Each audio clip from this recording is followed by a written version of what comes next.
We welcome all of you, distinguished leaders from all sectors, professions, and nations to this conference. And we thank the United Nations for allowing us the time to be here during the 68th session of the United Nations regarding women. Why women? It's so important because women create the family. Women create the discipline. Women create the future, and our world is suffering from lack of empowerment. So I think we should give a round of applause to the United Nations for recognizing the importance of women.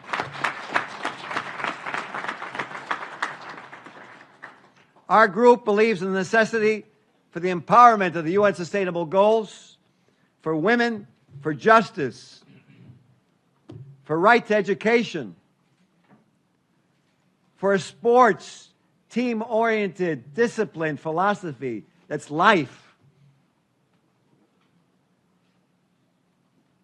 And thereby we have sustainable communities, the UN Sustainable Goals. In this technological world, one would be hard-pressed to identify a societal ill more dangerous than drugs, more insidious, destructive. Oh, it seems okay. It's organic. It's natural. But the science doesn't show that. I'm a physician of 42 years, a surgeon in implants and in periodontal surgery. I see the effects on my patients in healing. That's just in healing. How about their minds? So this erodes morality. It erodes the entire community. Justice, gender equality, social consciousness, they're not possible in a drug society.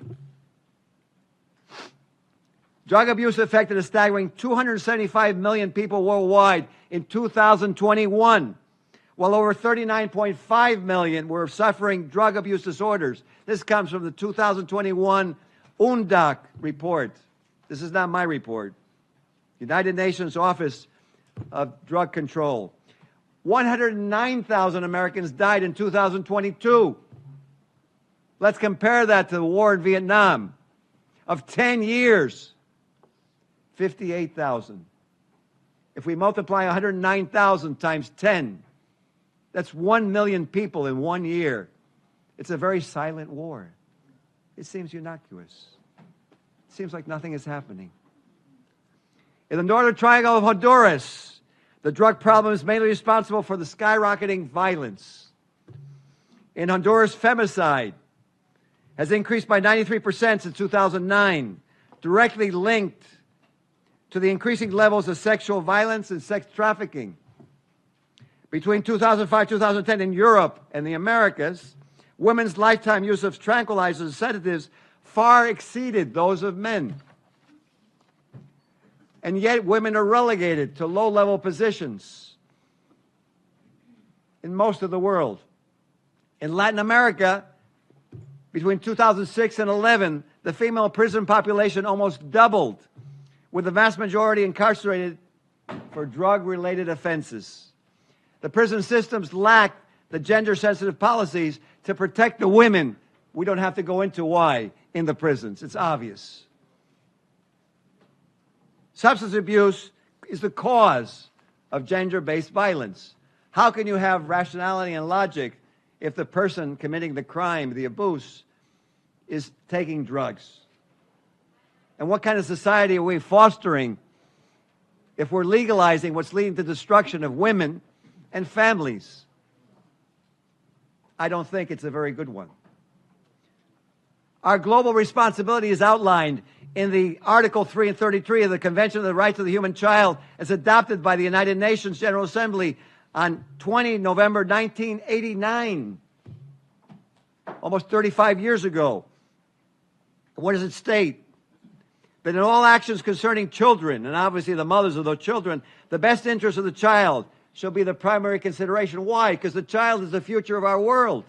Article 33, that to protect children from illicit use of narcotic drugs and psychotropic substances. This is 1989, adopted by the United Nations. I think it's time that we act upon it. Don't you? Absolutely. Thank you. So accordingly, the Foundation for Drug-Free World, COGEP International, and the Time for Truth Foundation are delighted to co-host and open this global conference. We seek to reaffirm, as citizens of the world, our commitment to power of fact-based education, of evidence-based prevention initiatives in helping women, families, and communities overcome this drug epidemic and the gender-based violence that it generates, and the violence and the killing that it generates. That early intervention with proper education, not incarceration, not enforcement, but education, as concluded by the United Nations in their UNGAS conference in 2016, that united groups of health professionals, of mentors, drug education specialists, sports directors will form community organizations to save their own families. That a collaborative effort can be vastly reduce this drug addiction and violence. I'm going to play something to you that was worked on by myself and by a man who's here in the audience that I want you to acknowledge. He's too humble to speak today because the Sultan will be speaking, but we need to acknowledge him because this man was instrumental in doing something that you're going to now see. Before I put it on, I want you to recognize Mr. Jorge de Tagla. Please stand up and be recognized.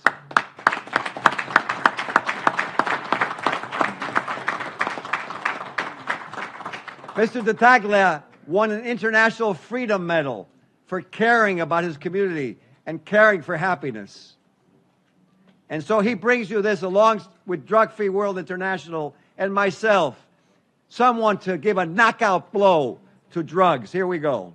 I believe today is one such moment of historic significance for our world. To our distinguished guest, it is my distinct honor and privilege to address today's International Women's Conference. This March 22nd, 2024, here in the United Nations in New York City. What I do know is that we are encountering tremendous challenges in our planet and the inhabitants at this time and age. As a guest in this conference through the Drug-Free World Organization and as an international spokesperson for the United Declaration of Peace and the Way to Happiness, I believe that we are in a critical turning point in our civilization's history. The world is facing unprecedented abuse with dangerous drugs, abuse of women and girls, crime, wars, and social degradation.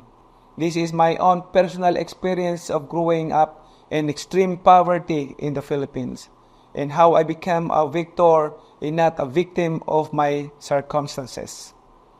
Many evenings I would sleep hungry with not enough food for the day, experiencing homelessness and sleeping in the streets. My mother telling me to fill my growling stomach by drinking water to alleviate the pangs of hunger. With faith, perseverance, and determination, I became a boxing sports legend as of the most successful boxing athletes in history, becoming the only champion in 8 different weight divisions. This is the message of hope in the United Declaration of Peace, the way to happiness. This is my message of hope to women who may have been victimized and to those whose lives may have been devastated by harmful drugs. And I join you to affix your signature of support and unity as we share in our family, in our community, our country, and our world. I share this truth of my own life as a young boy who was constantly hungry, literally and metaphorically, that you can change your life and make a positive contribution in the world. Thank you everyone. Daghang salamat. Maraming salamat po.